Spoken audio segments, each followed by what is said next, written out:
കേരളത്തിലെ ലാറ്റിൻ കർമ്മലൈറ്റ് സഭയുടെ സ്ഥാപകയാണ് Elisha. Elisha ഒരു വിവാഹിതയായിരുന്നു. എലീഷയ്ക്കൊരു കുഞ്ഞുണ്ടായിരുന്നു.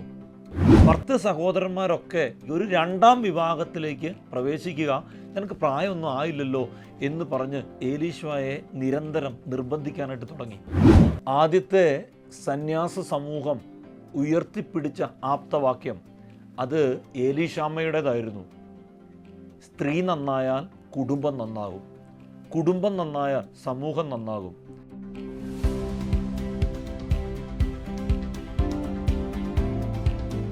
ജീവിതത്തിൽ ഒരു സിസ്റ്ററിൻ്റെ സേവനം കിട്ടാത്തവരോ ഒരു മഠവുമായി ബന്ധപ്പെടാത്തവരോ ആയി ആരും ഉണ്ടാവില്ല. പക്ഷെ കേരളത്തിൽ ആദ്യത്തെ മഠം അതെവിടെയാണെന്ന് നമുക്കറിയോ?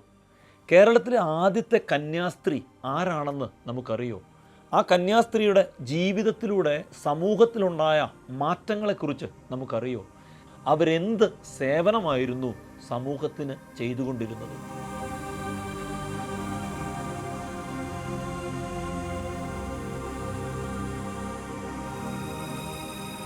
1831 ഓഗസ്റ്റ് 15 കൊച്ചിക്കടുത്ത് ഓച്ചിൻതുരത്ത് എന്ന് പറയുന്ന സ്ഥലത്ത് വൈപ്പുശ്ശേരി തറവാട്ടിൽ തൊമ്മൻ താണ്ട ദമ്പതികളുടെ ഏറ്റവും മൂത്ത മകളായിട്ടാണ് അവൾ ജനിക്കുന്നത്.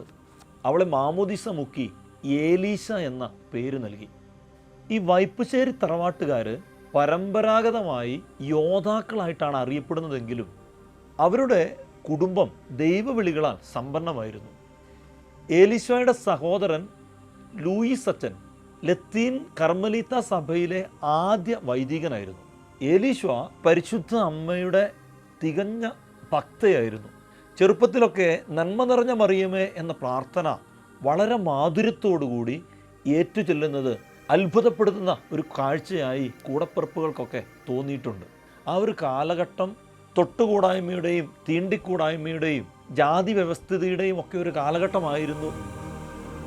ആൺകുട്ടികൾക്ക് പോലും വിദ്യ അഭ്യസിക്കുക എന്ന് പറയുന്നത് ഒരിക്കലും സാധിക്കുന്ന കാര്യമായിരുന്നില്ല.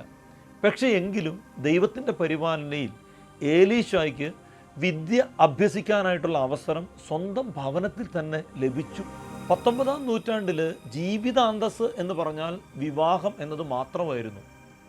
അതുവരെ ഒരു സിസ്റ്റർ ആവുക, സന്യാസിയാവുക എന്നൊക്കെ പറയുന്നത് ചിന്തിക്കാൻ പോലും പറ്റാത്തൊരു കാര്യമായിരുന്നു. അതുകൊണ്ട് തന്നെ ഏലീശ വിവാഹപ്രായമായപ്പോൾ തന്നെ വീട്ടുകാരുടെ നിർബന്ധത്തിന് വഴങ്ങി വിവാഹത്തിന് സമ്മതം മൂളുകയാണ് ഉണ്ടായത്.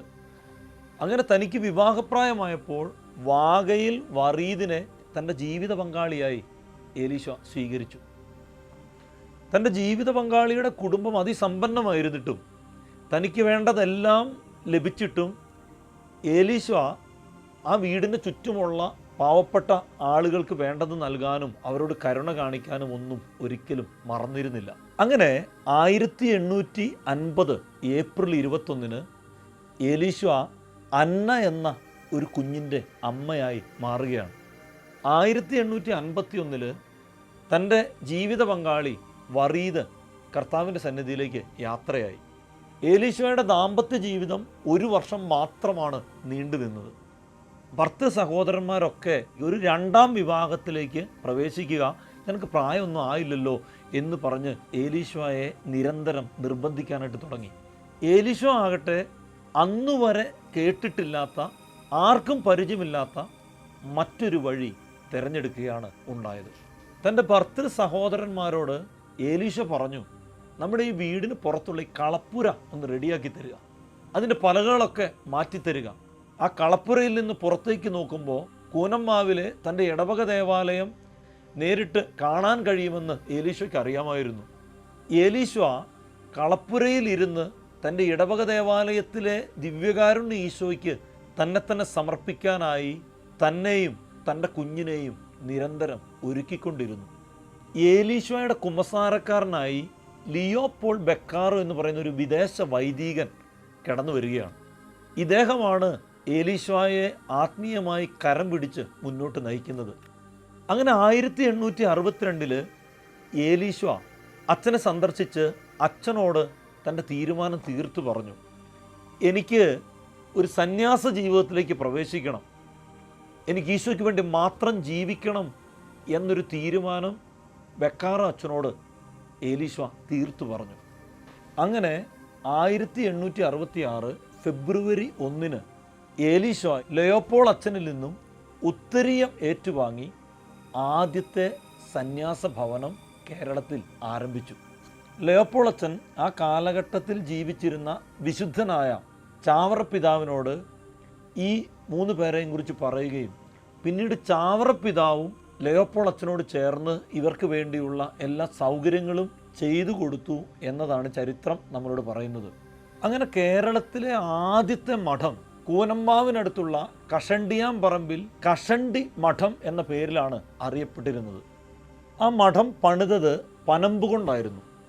ഈറ്റ ഇങ്ങനെ ചീകി അതിങ്ങനെ മെടഞ്ഞ് അത് ഭിത്തിക്ക് പകരം 2 സൈഡുകളിലായി പനമ്പ് ഇങ്ങനെ ചേർത്ത് വെക്കുന്നതാണ് ഒരു രീതി.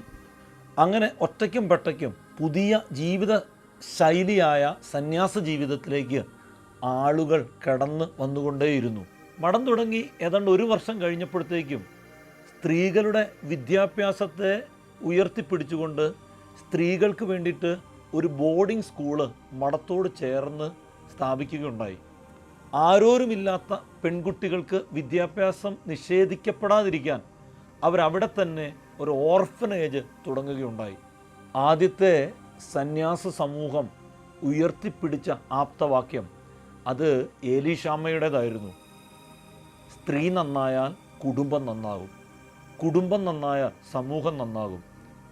നമ്മളിന്ന് കേരളത്തിലെ നവോത്ഥാന നായകന്മാരെന്നൊക്കെ വിശേഷിപ്പിക്കപ്പെടുന്ന ശ്രീനാരായണ ഗുരുവിനും അയ്യങ്കാളിക്കും ഒക്കെ കാലങ്ങൾക്ക് മുൻപേ സ്ത്രീകൾ വിദ്യ അഭ്യസിപ്പിക്കപ്പെടണം എന്ന് ചിന്തിച്ച വ്യക്തിത്വത്തിൻ്റെ പേരാണ് ഏലീശ. അതിനുവേണ്ടിയാണ് കേരളത്തിലെ ആദ്യത്തെ മഠം, ആദ്യത്തെ സന്യാസിനികളുടെ സമൂഹം കേരളത്തിൽ നിലവിൽ വന്നത് എന്നത് നമ്മൾ ഓർമ്മയിൽ സൂക്ഷിക്കണം. കേരളത്തിലെ ലാറ്റിൻ കർമ്മലൈറ്റ് സഭയുടെ സ്ഥാപകയാണ് ഏലീശ. ഏലീശ ഒരു വിവാഹിതയായിരുന്നു. ഈ കുടുംബജീവിതത്തിനും അപ്പുറത്ത് സന്യാസ ജീവിതത്തെ പ്രണയിച്ച, തൻ്റെ സന്യാസ ജീവിതം മുഴുവൻ സാധാരണക്കാരൻ്റെ കണ്ണുനീരൊപ്പുന്നതിന് വേണ്ടി, അവനെ ഉന്നതിയിലേക്ക് ഉയർത്തുന്നതിന് വേണ്ടി ത്യജിച്ച വ്യക്തിത്വത്തിൻ്റെ പേരാണ് മദർ ഏലീശ. വിശുദ്ധ കുർബാനയുമായി ബന്ധപ്പെട്ട വീഡിയോകൾ നിങ്ങൾക്ക് ലഭിക്കാൻ ഈ ചാനൽ സബ്സ്ക്രൈബ് ചെയ്യുക.